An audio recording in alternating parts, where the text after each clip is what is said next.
other than this lovely picture of myself, was in the 5th grade. It was early in the year, and our history class was tasked with creating a colony, consisting entirely of 10 and 11-year-olds. We were golden from the start. So our first task was to elect a leader, and the second that position came up for discussion, 13 different 5th graders simultaneously pointed their hands at me. Subsequently, I spent the next 3 days completing the entire project, alone. So, ever since the 1st grade, people have always referred to me as the smart kid.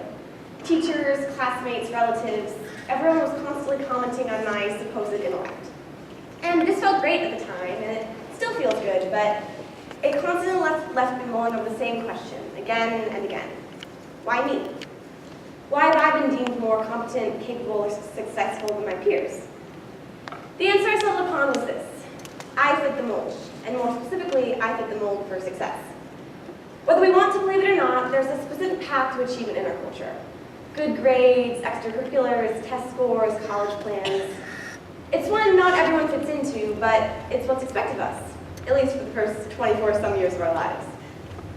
Currently, we're stuck in a system in which those who are able to succeed academically, socially, professionally are uplifted for their capabilities, whereas those who fall short are chastised. This is a pretty ridiculous system if you think about it. You know, success in and of itself is a subjective term. It's one that cannot and should not have a concrete definition. Rather, it's one that needs to be adjusted for the individual. And only when we can do this, when we can start to uplift people for their capabilities rather than put them down for their flaws, only then can true success become a reality. So, in my family, I'm the youngest of 3, falling behind a 20-year-old sister and a 19-year-old brother. My sister and I grew up fairly similarly. We both got good grades, we participated in extracurricular activities, we planned on going to college. My brother, on the other hand, grew up extremely differently. Not surprising, given that he's a low-functioning autistic adult.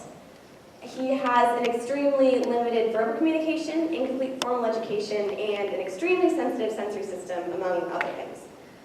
When you look at our family, the line becomes pretty clear. There's the 2 smart, bright, successful students and children, and the other child with a disability.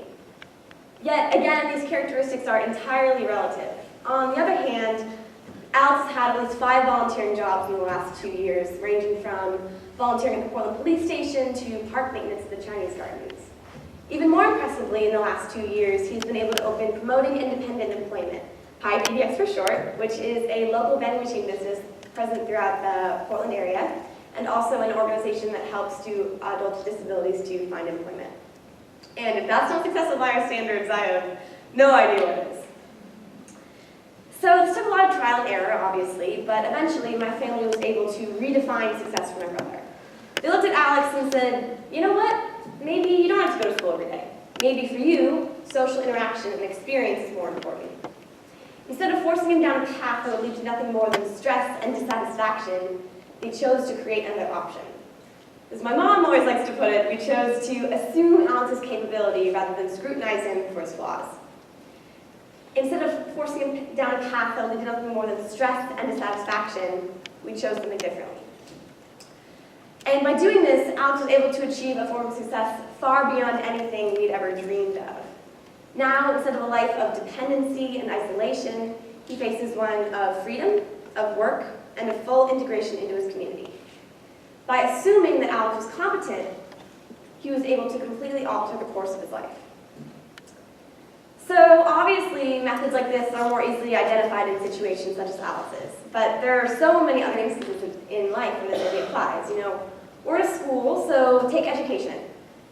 From the get-go, my sister and I were tagged as smart students, and while this felt so special at the time, in all actuality, it was probably a result of other factors. You know, our ability to sit down and focus for long periods of time, to easily memorize bits of information, to just have enough anxious diligence to follow any rules the teacher specified. I bet money that many, if not all, of my peers are just as intelligent as I am, yet these restrictions hold them back from realizing so, and hold others back from noticing it. Education has come a long way since its beginning, and it's doing amazing things for people all around the world, but at a certain point we have to realize that it's not the only defining factor in our intellectual capabilities. Varying learning styles, family circumstances, even personality differences play a huge role in our education and are too far often overlooked. And that's significant in a day and age where so many students are falling through the cracks and too many are walking around feeling as though they're less than they are. So my favorite thing about this idea is that it's not theoretical. There have been countless instances in our history where this idea has worked, completely changing our culture and humanity. You know, look at women in America. For centuries, they weren't allowed to vote, hold public office, even have a place in the public eye. Now, obviously, things have changed. That's why I'm on the stage here today. And that's because of this idea. Once the public realized and assumed the competence of women, women were able to realize and regain their own competence and success. Traces of this idea have been found in other issues as well, such as the civil rights movement for African Americans, or even the integration of immigrants into our own country. In all these issues, the root of the problem constantly comes back to a presence or lack thereof assumed competence and capability. And all it takes is the realization that despite our obsession with focusing on every fault and flaw, true progress is only going to occur once we choose the opposite path. So I know this idea sounds simple, but really all it takes is the fact that we need to focus on the person rather than the performance, the effort rather than the grade, the capability rather than the disability.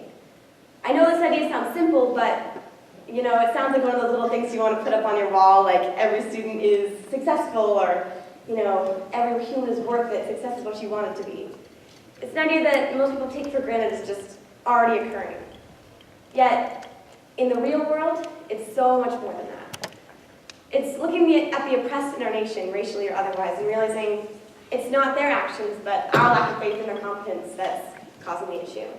It's looking at that kid, the one who skips class and fails their tests, and realizing that they are competent, even if perhaps in a different capacity than their straight-A counterpart. It's looking at my autistic brother, the one who blasts Disney music at all hours of the day, the one who bites the erasers off my pencils, the one who I typically have two-word conversations with, and the one who currently doesn't attend school, and realizing that he is a capable human being, capable of volunteering at more organizations than any college application could ever dream of becoming friends with literally any and every person I've ever met, and of opening and running his own vending machine business throughout Portland. Success is a flawed construct in today's world. It implies one idea, one path, one result. Yet, it's those alternative paths, those second options, those unexpected outcomes where success most often occurs. So, by accepting and assuming the competence of all people, we open ourselves up to a world of diversity, to a world of individuality, and to a world in which my brother is the most successful person I'll ever know. Thank you.